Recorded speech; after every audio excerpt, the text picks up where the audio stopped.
Hello mga Bis! So ayun, for today's video nga po ay samahan niyo ako. Hala, alam niyo ba, nakahiga ako ngayon habang nag-voice over. O, di ba? Pwede naman no? So ayun, tinatamad na akong bumangon mga Bi. Tinatamad na nga din ako mag-voice over no? Pero aanhin ko to kung hindi ko siya no? Wala, di ko maya-upload. Abay, hindi pwede yun. Kaya ito, voice over pa rin ako kahit tinatamad ako. Charot. Eto na Wala, share ko lang sa inyo. Bale, eto pala yung hala, pasensya na kayo Too late na po yung mga ina-upload ko kasi masyadong madaming ganap sa buhay ko. Charot. I mean, ang bilis nung araw. Tsaka, hindi po kasi ako active like hindi na ako nagvo-voice over lagi. Ganyan, like everyday, ganun hindi na. Nagvo-voice over na lang ako kung kailan ko gusto. Tulad ngayon nakahiga pa ako dito habang nagvo-voice over. Eto na nga mga bibale, eto pala yung yung ganap nung pangalawang araw nung final exam namin. Opo, yung second day ng exam namin for final. As a third year student. So, ayun. Bali, dalawang subject lang naman kami kinaumagahan. Hala, wait lang, makakalimutan ko na huminga. Ang hirap pala pag nakahiga no? Tapos ayun, after nga po ng dalawang subject namin ay dito na din po kami kumain kasi pumunta po kami dun sa may tabi nung Lorma kaso sakto kasi lunch na nung time na yun. Late na din po kami nung nag-lunch kami. Ay, hindi naman late. Mga sakto lang, ganun. Ay, hindi pala late na, oo. Kasi 12:30. Oo, 11:30 to 12:30. So, yun, late na. Kaya, yun, pagkadating namin sa may, doon, basta All Wings ata, yung basta malapit sa may Lorma. Pagkadating namin doon, ang daming tao. Kaya yun, pumunta na lang kami dito sa may Mana Mall.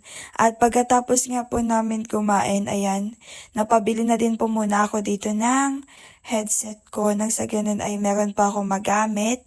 At nag-ikot-ikot na din pala muna kami dito. Nakita ko nga yung wallet dito na yung parang dun sa kaklase ko sa kaibigan ko yun. Pero hindi yun yung gusto ko. Parang gusto ko lang bumili yung maliit, yung sakto lang, ganun. Para hindi masyadong kasi ang kasi nung wallet na gamit ko. Kaso, sayon, hindi na ako nakakaanong hirap pala pag nakahiga ka. At yun, pagkatapos nga po namin dun sa may Mana Mall, bumalik kami sa school kasi may isang subject pa po kami. Bali nung pangalawang araw ng final exam namin ay 3 subject po. 2 sa umaga, 1 sa hapon. 8:30 to 9:30, tapos 11:30 to 12:30. After nun ay 4 to 5. Tapos pagkatapos nun ay umuwi na. Bali, dumiretso na din pala kami dito sa my boarding at kasama ko po yung kaklase ko, yung kaibigan ko at ayan, syempre, magme-merienda muna kami. Pinagtimpla ko na nga lang din po siya ng Milo. Milo na malamig, oo, kasi nga mainit. Tapos ayan, pinapakita ko nga po sa kanya yung, yung daing na binigay sa akin ni, basta may nabigay. Hirap pala pag ganito, no? Hirap pala pag nakahiga ka habang nag-voice over. So ayun, tamang merienda na lang kami dyan sa part na yan. At napakain pa nga po kami ng mangga. Habang nagme-merienda nga po kami dyan ay may biglang tumawag. Ayan, si Chi. Bali kakatapos lang nung exam niya pero mas nauna yung sa amin. Kasi after nung sa amin ay may subject pa po siya.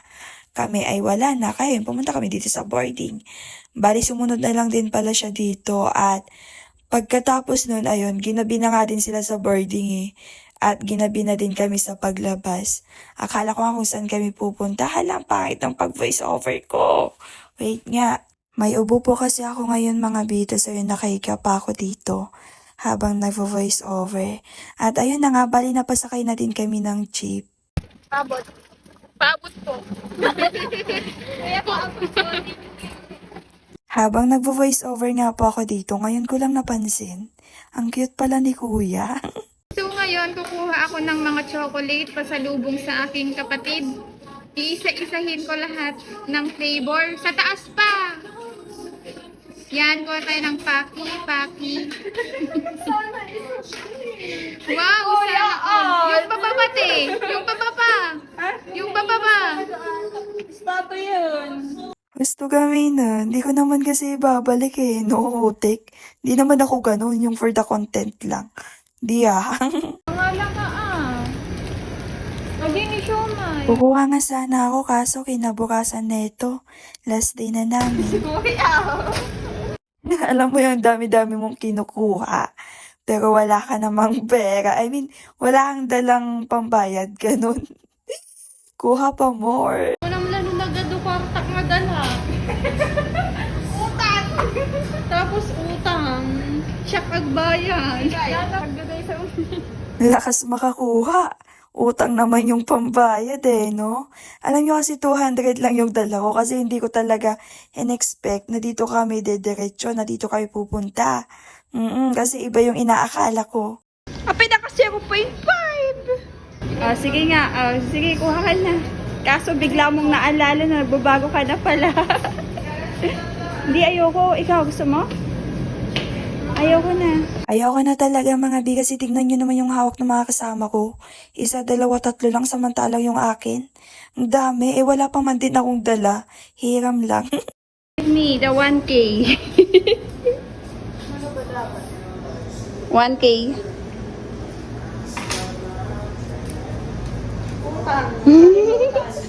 Hoy, utang. Kalimutan. Utang kalimutan? Ay, hindi po ako yon. Opo. Shoutout po dyan sa mga utang kalimutan, hutik. Gigigil ako sa inyo. Charot. So, yun. Bale, eto na din pala yung pangatlong araw namin. Oh, wala naman masyadong ganap yung pangatlong araw namin. Ay, hindi pala. Dami palang ganap. Kasi after pala nun, pangatlong araw namin, yun yung last day ng exam namin for final. Then after nun, kinagabihan nun, ayun na, nag-ano na kami, nag-San Juan, oo. Kaya paano ko nasabing walang ganap? Dami kaya. Ito ang camera.